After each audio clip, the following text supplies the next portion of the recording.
Bang, Bang Jainuddin. Sorry telat ya. Paling jam 1 tadi nih. Kita bisa ketemu nih di alun-alun Kapuas nih. Jadi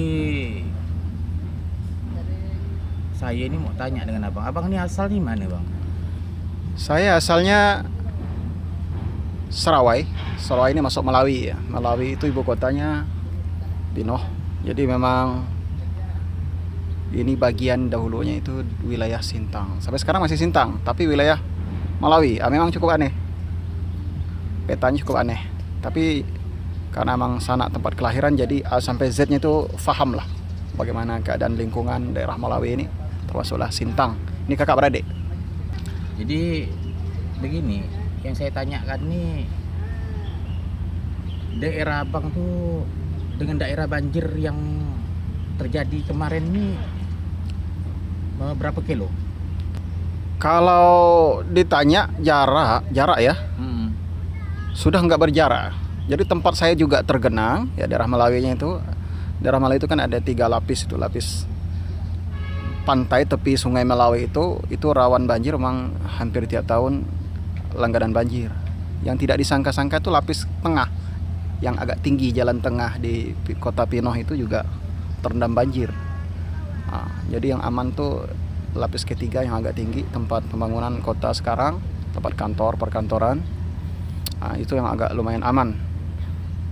Ya berbeda jauh dengan Sintang nih. Memang Sintang dengan saya itu jaraknya jauh, tapi memang sungai saya Malawi itu muaranya ke Sintang ketemu. Nah, Sintang nih bentuknya itu senentang Sungai Kapuas dengan Malawi. Jadi Sintang itu berada di tengah-tengah. Jadi saya ini ingin tahu yang kemarin yang terdampar banjir itu daerah mana aja? Kalau kita petakan itu hampir seluruh kabupaten yang insya Allah ini dalam waktu dekat dijadikan Provinsi Kapuas Raya. Itu Sintang, Malawi, Sanggau, Skadau, dan Posulu. Jadi 5 kabupaten ini semuanya terendam. Tapi yang parah tuh memang Malawi sama Sintang. Itu yang paling parah. Dan yang sangat parah sekali itu Sintang. 1 bulan itu kurang lebih lumpuh ekonomi sana. Itu faktornya apa itu, Bang? Kalau kita bicara faktor, ini memang sejak tahun hampir 2000-an ya, tahun 90-an mau ke 2000-an. Itu memang sering banjir, tapi dahulu jarang banjir selama ini. Memang biasa 2-3 hari itu, paling lama lah seminggu itu sudah surut. Udah pernah banjir gitu? Udah, memang, tapi tidak separah ini memang lama sekali, luar biasa. Jadi kalau kita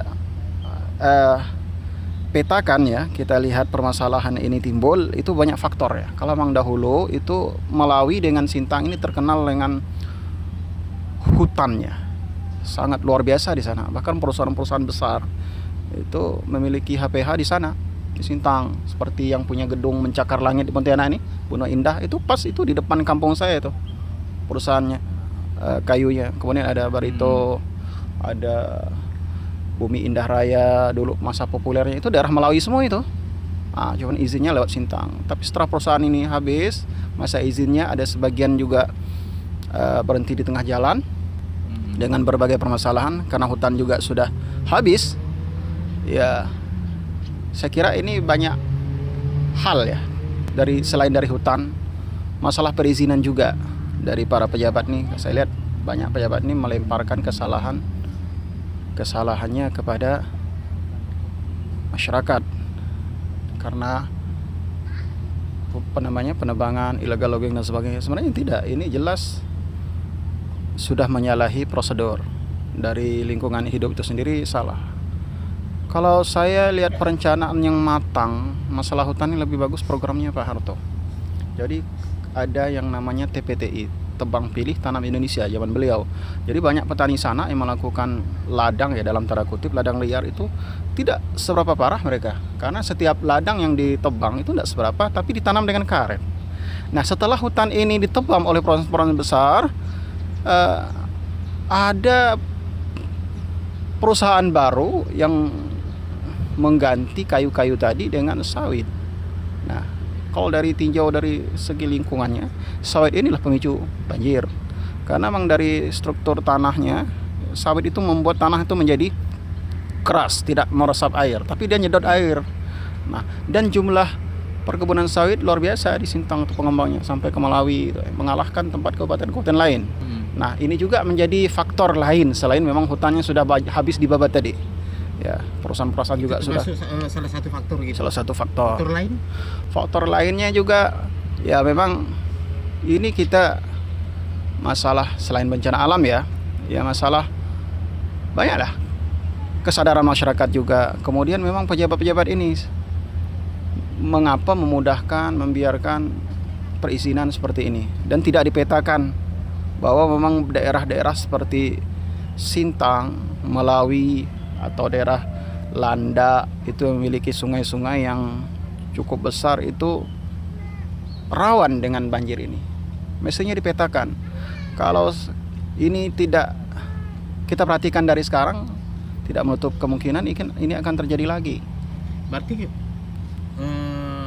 dikatakan dari kemarin memang sudah setiap tahun gitu banjirnya. Hampir setiap tahun, tapi memang tahun ini belum diekspos sama media gitu. Ya, cuma tahun ini memang parah betul. Parah betul. Jadi 1 bulanan itu lumpuh kegiatan ekonomi terutama itu Sintang. Meter bang dari tanah itu? Kalau dihitung banjirnya berapa meter kira-kira ya? Itu cukup tinggi juga ya. Kalau di tepi debit airnya itu luar biasa ya kalau meluap. Susah juga ngitungnya karena memang rata-rata kalau di rumah yang seperti ini nih, tepi-tepi sungai itu sudah nampak bumbungnya saja itu. Jadi itu lapis pertama. Lapis kedua memang ada yang separuh rumah. Jadi memang 4-5 meter dari biasanya. Ada yang seperti itu. Ada yang 3 meter, tergantung daerahnya memang. Ada yang daerah tinggi memang ada yang selutut gitu ya. Jadi debit airnya memang tahun ini lumayan besar. Bahkan di Sintang itu daerah yang agak lumayan tinggi lah, seperti jalan lintas Malawi itu lebih dari pinggang orang dewasa. Penyebab lain ada lagi selain itu? Selain dua faktor tadi yang kamu jelaskan tadi. Selain dari pembabatan hutan dan penanaman sawit, saya kira inilah faktor terbesar ya. Kalau yang lainnya ya kita memang bencana alam memang tidak bisa dicegah ya. Kalau debit hujan setiap tahunnya itu memang ada, tapi memang tahun ini ya lebih parah semenjak ya perusahaan-perusahaan yang sawit banyak masuk. Jadi memang inilah salah satu penyebab saya kira, karena memang ketika hujan itu turun dari lahan-lahan tadi yang asalnya menyerap air karena sudah ditanamin sawit, itu meluncur deras ke sungai. Nah, kita juga hati-hati di tempat yang punya sungai sama dengan Sintang atau Malawi, seperti Landa misalnya. Kalau di daerah Sanggau atau Skadau itu ada Skayam. Nah, kita juga hati-hati. Cuma di sana saya lihat memang perkebunan sawitnya tidak semarak dan sebesar Sintang. Padahal Malawi. Kalau orang-orang nih bang tahunya di daerah hulu lah, anggaplah di daerah hulu darat sana. Di sana itu kan suasananya itu kan perbukitan. Iya, betul. Ada tinggi, ada rendah. Iya kan? Berarti yang banjir ini mungkin daerah rendah mungkin ya. Daerah rendah memang kebiasaan kita ya, masyarakat terutama orang Banjar, orang Melayu ini bisa buat rumah itu memang di bantaran sungai, tepi-tepi sungai. Ya. Dan kalau membuat kota itu di muara, Tanjung. Nah, ini memang dari dulu-dulunya nenek moyang kita seperti itu. Sama ketika Raja Pontianak membuat kerajaan, kan dicari Tanjung itu. Ketemunya muara Landa mau masuk ke Kapuas kan. Tanjung itu melengkung, buatlah di situ kota dengan pusatnya situ keraton dan masih jami seperti di Pontianak. Nah, di Sintang seperti itu posisinya. Ketika ada Tanjung di situ ketemunya muara sungai Melawi dan Kapuas, buatlah kota di situ. Memang lebih indah karena zaman dahulu itu transportasi itu mengandalkan transportasi air kan. Nah, jadi belum ada jalan darat zaman dahulunya. Ada jalan setapak dan sebagainya, kemudian berkembang. Ya memang kalau ada banjir ini yang jadi korban duluan. Sama lah dengan Pontianak kan daerah Tanjung seperti itu ya rendah. Kalau untuk perbukitan aman, tapi memang kalau di perbukitan itu ekonominya nggak ada. Paling kita ambil perbukitan untuk perkebunan saja.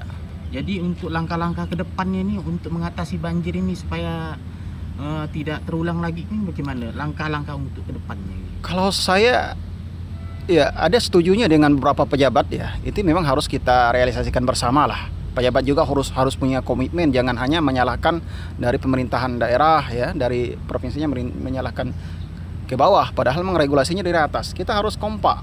Bagaimana kita bisa memetakan perkebunan sawit ini untuk dibatasi daerah-daerah tertentu yang punya sungai yang rawan banjir, memang agak dikurangi. Saya kira begitu. Atau kita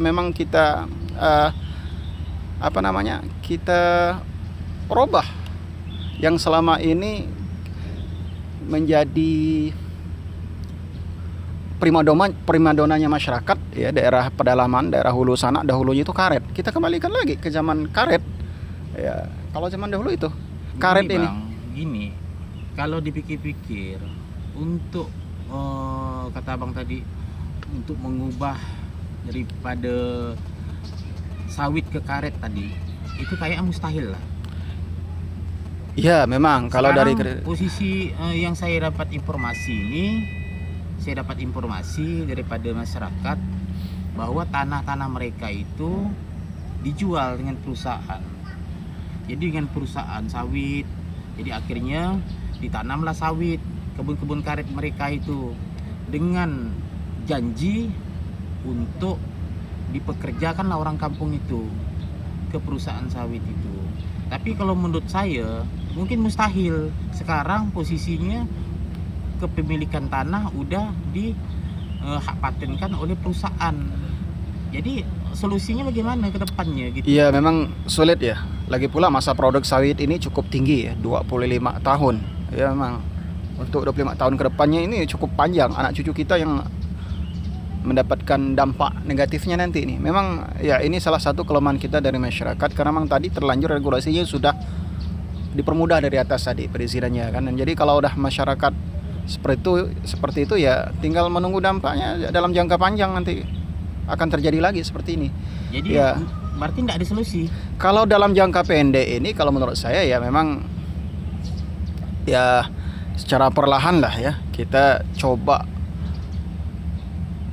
hutan-hutan itu kita piara yang sisa yang masih ada ini jangan sampai ditanami sawit lagi. Harus diberikan kesadaran kepada masyarakat. Jangan sampai itu ada lagi. Sekarang posisi yang permasalahan ini tanah udah milik perusahaan. Iya kan? Ya. Sekarang mau nanam sawit kemana? Memang ada dua itu ya. Mau nanam getah ini. Getah ya. Ada memang dua cara itu. Sekarang supaya mereka tidak banjir ke depannya nih. Ada nggak idenya? Kalau jangka panjangnya sih memang kita buat pemukiman yang lebih tinggi. Ya, tapi kalau udah seperti kota macam Sintang itu sulit sekali ya. Karena memang pusat kotanya itu ada di Tanjung ya. Di pertemuan antara Sungai Melawi dengan Kapuas tadi. Maka disebut dengan Senentang tadi kan ada sungai yang senentang seperti kota Pontianak ini. Kemarin faktor hujan juga, Bang. Iya, curah hujan cukup tinggi. Tapi kalau curah hujan cukup tinggi dahulunya itu tidak sampai banjirnya lama. Palinglah semingguan paling lama itu kan. Sehari 2 hari. Oh ini waktu tahun-tahun kemarin. Tahun-tahun sebelumnya ya pernah. Dan tidak separah inilah. Ya emang ini sampai dari pusat juga banyak turun ya pejabat ke daerah Sintang, terutama Sintang lah ya. Sintang dengan Melawi yang parah, tapi Sintang tuh lebih lama karena memang dia harus Sungai Melawinya ke situ juga. Jadi memang Sintang ini ngumpul air dari debit air yang cukup besar dari dua sungai. Jadi sekarang nih posisinya keadaan di sana bagaimana? Sudah lumayan berangsur surut walaupun sedikit ya dengan curah hujan yang mulai berkurang. Ya kita berharap kalau di daerah hilirnya ini kita Pontianak ini tidak terjadi banjir rob. Ya banjir laut ya naik ya. Kemudian curah hujan juga berkurang, insya Allah ya bisa normal kembali. Apalagi nanti ada gawai tahunan di Sintang menjadi tuan rumah MTQ ini bulan depan di Desember. Nah kita berharap kotanya sudah siap. Memang untuk jalan lintas Melayu itu saya lihat sudah kering lah, lumayan turun airnya di pusat-pusat kotanya juga. Tapi yang di tepi-tepinya masih agak lumayan banjir. Belum tahu kita informasi untuk hari ini ya. Tapi mudah-mudahan bisa surut lagi walaupun perlahan. Berarti masih masih banjir ya. Masih, tapi tidak separah kemarin ya, 2-3 minggu yang lalu. Jadi rumah bisa didiami. Sudah yang di kotanya sudah ada lumayan yang bisa bersih-bersih ya. Saya lihat dari Korem juga, petugas dari tentara juga ikut membantu membersihkan kotanya ya. Kita lihat ya, sudah lumayan berangsur surut untuk daerah-daerah yang agak lumayan menengah itu. Iya. Yang berdampak banjir kemarin. Yang rendah itu memang kita ya wajar lah. Seperti daerah Pontianak ini kan memang dari dulu orang suka buat rumah tuh di tepi ya. Biar dia meningkatkan rumah itu, memang dulu kegiatan ekonomi itu orang seperti itu, dia di tepi sungai. Nah itu masih. Saya tuh berpikir tuh begini bang, ada kerja besar nanti ke depannya untuk membenahi daerah banjir di Kalimantan Barat nih bang. Apa yang solusi yang abang sampaikan nih? Jangka panjangnya kita mau penataan kota di daerah yang agak tinggi ya. Itu jangka panjangnya. Kalau yang jangka yang lebih panjang lagi, memang kedepannya kita kembalikan lagi fungsi hutan itu menyerap air. Ya mungkinlah 2-30 tahun ke depan setelah perusahaan itu kembali lagi.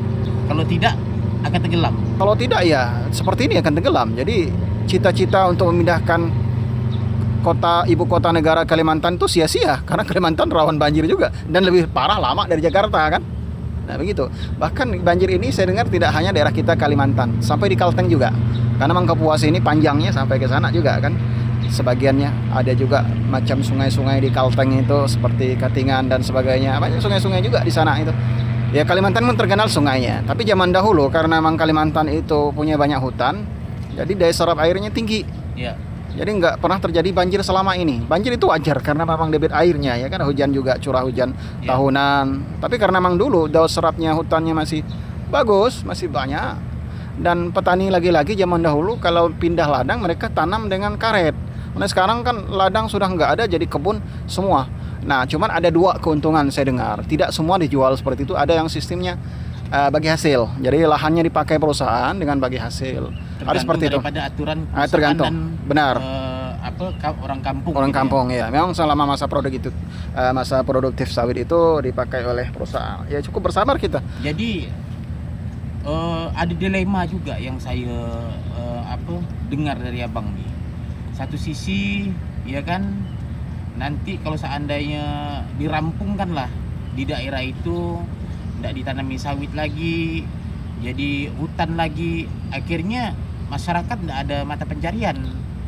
Dan kedua, kalau seandainya ditanami sawit lagi gitu kan, banjir bakalan timbul setiap tahunnya. Atau Betul. kita tidak tahu bagaimana ke depannya nih. Sebenarnya dulu sekitar 7-8 tahun yang lalu lah, seingat saya pernah saya ngobrol dengan paman saya, kebetulan beliau dulu aktif di Dewan Perwakilan Rakyat Provinsi di Kalimantan Barat. Jadi beliau itu pernah merencanakan untuk Kalimantan Barat itu ditanamin pohon di bantaran sungainya ini, di tepi-tepi sungai yang mudah dipanen dalam waktu yang singkat, yaitu pohon sengon, pohon albasia yang bisa diproduksi untuk kertas jangka pendek. Itu usianya sekitar 5-6 tahun udah bisa panen tuh. Itu salah satu memudahkan ekonomi masyarakat ketika memang kedepannya itu ya mungkin karet susah kan, karena kalau struktur tanah yang pernah ditanami. Kadang-kadang gini bang, masyarakat ini kalau karet, kalau hujan terus mereka nggak nore. Betul. Jadi penghasilannya pun nggak ada. Betul. Akhirnya mereka dengan itu ya kan ada perusahaan yang datang untuk nanam sawit ya kan, dan juga mata pencariannya pun bagus untuk sawit ini ya kan. Nah, jadi mereka lari ke sawit. Jadi posisinya ini alam pun juga istilahnya tuh harus dilindungi, harus dipikirkan juga. Jangan sampai kejadian-kejadian kayak kemarin-kemarin itu kan, kejadiannya banjir gitu kan, kita kan istilahnya tidak mau kan gitu kan. Itu pun takutnya tahun depannya bagaimana gitu kan. Betul. Kalau masalah kegiatan ekonomi ya memang ini kita bisa cari solusinya bersama. Banyak yang bisa kita lakukan di tanah Kalimantan ini ya. Selain karet memang ada tumbuhan-tumbuhan jangka pendek yang belum kita maksimalkan ya. Selain padi ya, alhamdulillah seperti Kuburaya itu sudah swasembada beras. Nah, daerah lain kita bisa galakkan kembali. Mereka itu tanam padi yang selama ini setahun sekali bisa kita coba 2 tahun sekali. Atau yang jangka pendek misalnya sekarang yang mulai bagus-bagusnya itu jahe misalnya kan. Masih banyak bisa kita galakkan ekonomi masyarakat selain kebun tadi yang karet, lesu atau apa yang bisa tahan dengan cuaca. Masih banyak sebenarnya kegiatan. Kemudian kita kembalikan seperti zaman dahulu deh. Selain kayu, masyarakat itu bisa buat kerajinan khas Kalimantan. Itu luar biasa kalau dibawa ke luar negeri seperti anyam-anyaman. Kita kan punya banyak rotan, banyak bambu. Itu bisa kita jadikan sebagai pusat wisata tradisional khas Kalimantan. Dan ini kita belum mendunia ini. Nah, jangan sampai kita keduluan Malaysia kan. Yang terkenal di dunia ini banyaknya khas Kalimantan loh. Ada madu Kalimantan tuh lebih bagus dari madu Jawa, madu hutannya kan. Ada sarang walet Kalimantan. Ada garu Kalimantan yang terkenal. Dan yang terbaru ini ada itu Karatum. Karatum Kapuas yang terkenal. Itu dikenal sama dunia. Itu baru 1-2 tanaman kan. Belum tanaman lain apa yang ada di Kalimantan yang belum kita ketahui. Banyak saya kira.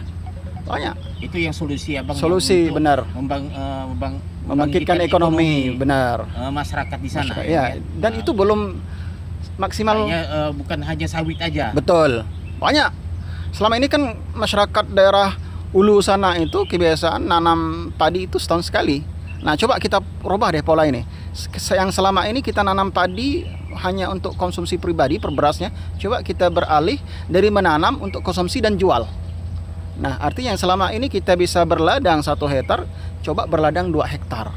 Nah, ya memang petaninya sana ya tapi harus didukung oleh pemerintah. Benar, itu maksud saya. Pemerintah harus dukung bagaimana bibitnya, bagaimana seperti yang di Aceh itu. Ya. Jangan sebaliknya, ketika ada varietas terbaru yang ditemukan anak bangsa malah dianggap merugikan pemerintah karena nggak dapat ini itu. Nah, ini keliru saya kira. Dan ini baik kalau ada anak-anak bangsa seperti itu kan, menemukan varietas terbaru yang bibit unggul, ya, varietas terbaru padinya walaupun ladang, saya kira bisa saja. Iya. Ya. Ada lagi yang jangka menengahnya seperti tanaman yang bisa kita ekspor tahan lama, seperti labu misalnya, perenggi itu. Nah, itu lumayan. Kalau di Jawa Barat hal seperti ini susah, tapi mereka bisa lakukan. Seperti Garut aja bisa dibuat dodol kan. Ya, Kalimantan barang itu di kampung itu enggak dimakan. Di Kalimantan tuh melimpah barang seperti itu. Iya. Garut itu. Kalau bahasa Kalimantan itu ganjung sebenarnya. Enak memang. Itu kalau orang kampung nanam sekedarnya aja. Coba deh kita bertani itu seperti orang Jawa atau seperti orang Sunda gitu kan, tidak untuk makan. Kita untuk makan kan, tapi bagaimana kita bisa produksi, kita jual, kita olah dengan makanan-makanan yang lain. Ya, selama ini kita Kalimantan itu kan selalu dimanjakan dengan hasil hutan yang melimpah. Misalnya durian kita melimpah, kita jadikan hal yang ya sepele, misalnya tempoyak itu kan cuma busukin aja. Iya. Nah, coba kita buat variasi terbaru selain dodol lempuk, bagaimana buat dodol yang variatif kan? Durian tidak hanya tempoyak, udang melimpah Kalimantan dijadikan mencalo, kan busuk tuh. Coba kita buat olah deh udang kering atau bagaimana, nilai jualnya tinggi kan? Nah, banyak sebenarnya khas-khas Kalimantan itu yang bisa menarik. Ya, tidak hanya tempoyaknya tadi itu kan, lempuk dan sebagainya. Itu gini Bang. Tadi saya dengar omongan Abang tuh, untuk membangkitkan ekonomi masyarakat daripada Kalimantan ini Bang, itu kan ada perlu keamanan Bang. Betul. Keamanan. Apakah pemerintah bisa menjamin keamanan ini Bang? Nah, itu dia. Kalau memang ada dukungan dari pemerintah ya, saya kira masyarakat bisa oke, ya, bisa fine, bahkan bisa menjadi. Yang terpenting ini keamanan Bang. Betul. Dahulu sebenarnya ada pengembangan pangan ya, setelah Jawa itu Kalimantan sebenarnya cita-citanya Pak Harto dulu, tak masuk transmigrasi itu kan, ya kan mereka dikasih lahan. Nah, cuman dengan perkembangan waktu ternyata mereka juga yang diterankan orang Jawa, yang diterankan Kalimantan ini sudah seperti orang Kalimantan. Jadi sudah tidak suka bertani berkebun lagi saya lihat, dan saya lihat kawan-kawan saya juga yang orang-orang teran itu banyak beralih pekerjaannya dari petani menjadi pedagang dan sebagainya. Kemudian lahan-lahan tadi terbengkalai juga, sayang. Nah, ini yang perlu kita galakkan kembali, semangat bertani. Iya, iya. Jadi selama ini orang menganggap petani itu pekerjaan yang kurang. Tidak punya uang. Benar, petani tidak punya Tidak uang, punya pekerjaan seperti itu. Padahal petani itu kaya loh. Memang dia tidak punya uang, tapi dia punya barang, punya beras. Orang kalau punya uang 5 juta dengan orang yang punya beras 5.000 ton, tentu orang punya beras 5.000 ton yang kaya, walaupun dia tidak punya uang. Bagaimana dia menguangkan berasnya itu? Nah, itu yang kita pikirkan, pasarnya kan. Artinya petani didukung ke situ. Bagaimana? Karena begini bang, permasalahannya sekarang nih, apakah mereka ada tempat untuk bertani lagi bang? Sedangkan tanah mereka ini sudah dijual Ya, oleh betul. perusahaan. Ini yang memang kendala kita. Saya juga merasakan itu, termasuk sebagian lahan punya almarhum bapak saya juga disewa sama perusahaan, tapi kita hanya bagi hasil dan sewanya itu kan. Jadi tidak kita jual utuh. Memang banyak tanah-tanah orang kampung itu dijual atau bagi hasil dengan perusahaan sawit itu banyak memang. Iya. Ribuan hektar itu. Ya. Memang ada ledakan besar memang beberapa tahun terakhir ini untuk perkebunan sawit di daerah Sintang dan Melawi. Saya merasakan seperti itu. Memang 10 atau 15 tahun yang lalu saya sudah mengkhawatirkan ini. Jangan deh sampai daerah kita ini banyak kebun sawitnya. Nggak nyadar saya ternyata udah banyak sekarang nih. 10 tahun ke depan ini terasa banjirnya. Dulu saya pernah itu. Ya waktu masa aktivis lah kan. Ya bagaimana kita mau mencegahnya? Kekuatan daripada daerah itu ya hutan itu. Betul, hutan.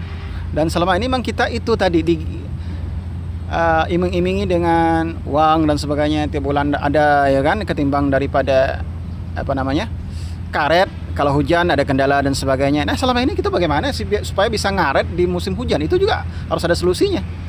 Memang harus kita ambil langkah yang bijak lah dari pemerintah ini, bagaimana bisa petani itu bisa bergairah kembali, bagaimana bisa mengelola lahan yang tersisa ini untuk kembali hidup, ya, perekonomian kembali hidup dan tidak mengandalkan dari sawit. Ya, sawit ini memang terus terang ini merusak. Dan itu sudah dikaji sama perusahaan tuh, mengapa mereka itu rata-rata pemilik perusahaan ini orang luar negeri. Mereka nggak mau merusak negerinya. Mereka tahu struktur Kalimantan hemat dari segi biaya produksinya. Kalimantan banyak sungainya, jadi pengairan agak mudah dibandingkan Pulau Jawa. Mereka pelajari itu. Pulau Jawa itu kalau dijadikan kebun pertanian, kebun sawit itu kering, hancur karena air kurang kan, tanahnya kering, produktivitasnya sawitnya berkurang karena ini masa panen sawit itu kan sekitar 2 minggu itu, 14 hari itu udah panen terus, dan masa produktifnya itu 25 sampai 27 sampai 30 tahun masa produktif sawit, panjang sekali itu, luar biasa memang. Jadi kita nunggunya tuh lama, anak cucu kita udah keburu mati. Kitanya keburu mati, anak cucu kita dapat dampaknya kan. Nah, dari sekarang deh sobat, dalam jangka mungkin pendek tidak bisa, kita jangka menengah deh. Selain pertanian, coba perikanan. Seperti Kupas Hulu sudah mulai ya, perikanan itu bisa. Ikan si banjir lah. Benar. Banjir lah gitu ya. Bisa jadi ya, kita banyakkan waduk tambak kan. Daerah kering itu untuk meresap air. Bisa standar jangka menengah seperti itu. Bibitnya dibantu oleh pemerintah, bagaimana caranya kan, seperti Kupas Hulu tuh lumayan. Dan ikan Kalimantan ini cukup terkenal, bahkan ikan termahal di dunia mungkin saya kira ikan Kalimantan, arwana. Iya. Kayu termahal di dunia, kayu Kalimantan, garuh, ya kan. Sarang burung termahal di dunia, sarang burung Kalimantan, sarang burung walet Kalimantan, yang hitam yang di dalam gua itu. Kalau sekarang burungnya suruh bersarang di kota pun mau, tapi inilah Kalimantan gitu, punya potensi alam yang luar biasa. Barang-barangnya mahal. Nah, yang penting aman bang ya. Yang penting aman. Itu dah. Memang lingkungan ini memang kita perhatikan. Bahkan ini sudah diajarkan dalam Al-Quran. Aman dengan amannya ini bangkitlah ekonomi rakyat ini. Ini yang kita harapkan ke depannya, memang ekonomi rakyat nih. Masyarakat juga kita beri penyuluhan ya, bagaimana supaya, dan pemerintah pun hadir membantu. Betul, pemerintah hadir. Kalimantan ini juga ya kan. Jadi masyarakat punya kesadaran ya, seperti tadi lah, bertani tidak hanya untuk makan, tapi bagaimana untuk jual kan. Kita permudah regulasinya. Mudah-mudahan bang ya. Ya, kita harus seperti itu. Mudah-mudahan tidak ada banjir lagi. Amin. Video ini bisa ditonton dan dapat menjadi solusi lah. Jadi solusi kita bersama Jadi solusi bersama. Benar. Bagaimana mengatasi banjir, bagaimana untuk kedepannya menatap hari esok ya kan. Betul. Mudah-mudahan banjir tidak ada lagi gitu. Itu harapan kita ya kan, yang kita bicarakan ini.